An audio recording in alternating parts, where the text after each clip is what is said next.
जी आज हम मौजूद हैं लाहौर चिड़िया घर में और यहाँ पे बच्चों के लिए और यहाँ आने वाले शायकीन के लिए एक बड़ी खुशखबरी ये है कि यहाँ पे टाइगर के यहाँ ख़ासतौर पर सफ़ेद टाइगर के यहाँ 3 बच्चों की जो है वो बर्थ हुई है।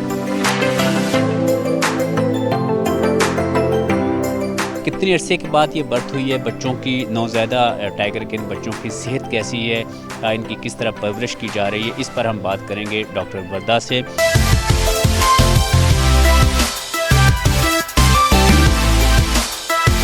एक लंबे अरसे से कभी हमारे पास सिर्फ नर रहा है, कभी मादी रही है, और उसमें अब ये जब यूएई से हमारे पास जब आए हैं, ये जो हमें 18 तोहफे में मिले थे बिग कैट्स,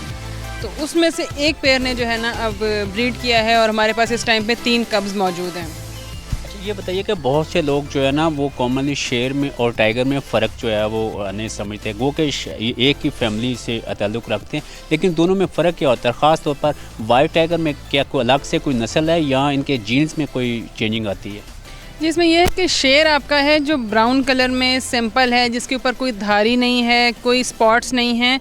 और वो जिसमें दाढ़ी निकली हो तो उसको बबर शेर जिसको बोला जा रहा होता है। उसमें नर में जो है वो मेन होती है और मादी में जो है वो उसमें कोई मेन नहीं होती और वो ब्राउन प्लेन होता है। जबकि टाइगर जो है जो धारीदार है, जिसको आप गौर से देखें तो किस पार्टी के मुख्तलिफ साइंस में भी है, मतलब वो जो धारीदार है जिसमें स्ट्राइप्स हैं वो टाइगर होता है, ठीक है। और इसमें यह है कि वाइट बेसिकली हैं ये बंगाल टाइगर ही हैं, लेकिन उसके अंदर रिसेसिव जीन है और वाइट उसकी वजह से अल्बिनो में कह लें या आप उसमें डिफरेंट फैक्टर आ जाता है, लेकिन बेसिकली ये हमारे पास बंगाल टाइगर हैं और उसमें से वाइट है।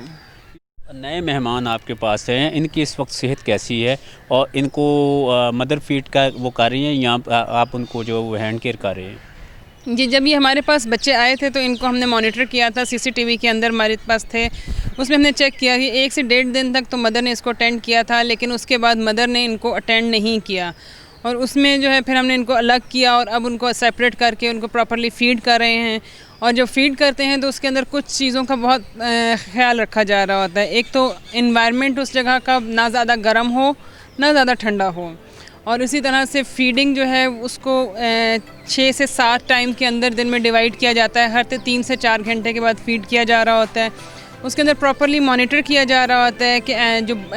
कब है वो प्रॉपर्ली डेफिकेट कर रहा हो, यूरिनेट कर रहा हो, कहीं डलनेस ना हो उसके अंदर, तो इन सारी चीज़ों का साथ साथ ख्याल रखा जाता है।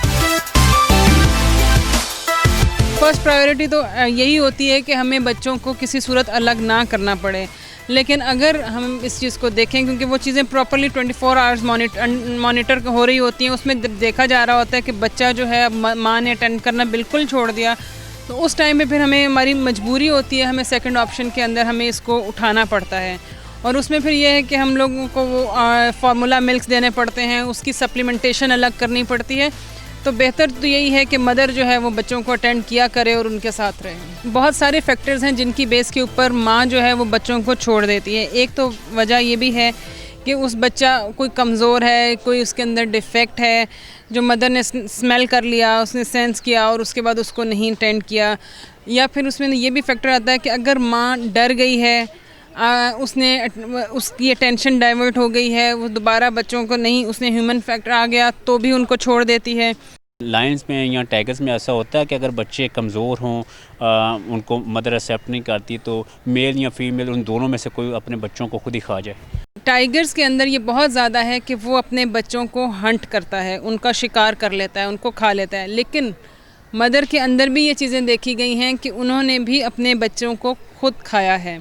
मार दिया है, मार के छोड़ दिया है, ऊपर बैठ गई हैं, मतलब इस तरह की चीज़ें एनिमल्स के अंदर रिकॉर्डेड हैं। इसकी क्या वजह होती है? क्या उनके अंदर कोई किसी नफ्सियाती बीमारी का या किसी की वजह होती है या इसमें उनका बिहेवियर ही ऐसा है? कुछ बिहेवियल चीज़ें होती हैं, कुछ ये है कि वो स्ट्रेस फैक्टर होते हैं, कुछ उस तरह है कि हमने रिकॉर्ड में देखा कि जनाब रात में माँ सो रही थी, सोते सोते बच्चा नीचे आया, बस दूसरी साइड पे था, उसने साइड ली, बच्चा नीचे आ गया और वो नींद में रही और उसमें उसी इन द मीन टाइम उसकी डेथ हो गई। अगर कोई बंदा अपने घर में ये टाइगर का कप्स या लायन कप, तो उसका क्या तरीक़ेकार होता है, कहाँ से इजाज़त लेनी पड़ती है और क्या किन किन चीज़ों का ख्याल रखना पड़ता है? तो इसमें यह है कि आपने जब भी कोई जानवर अपने पास रखना है तो आपके पास उसकी बेसिक चीज़ें पूरी होनी चाहिए। आपके पास जगह हो, आप उसको खुराक दे सक रहे हो, आप उसके लिए ताज़ा पानी हो,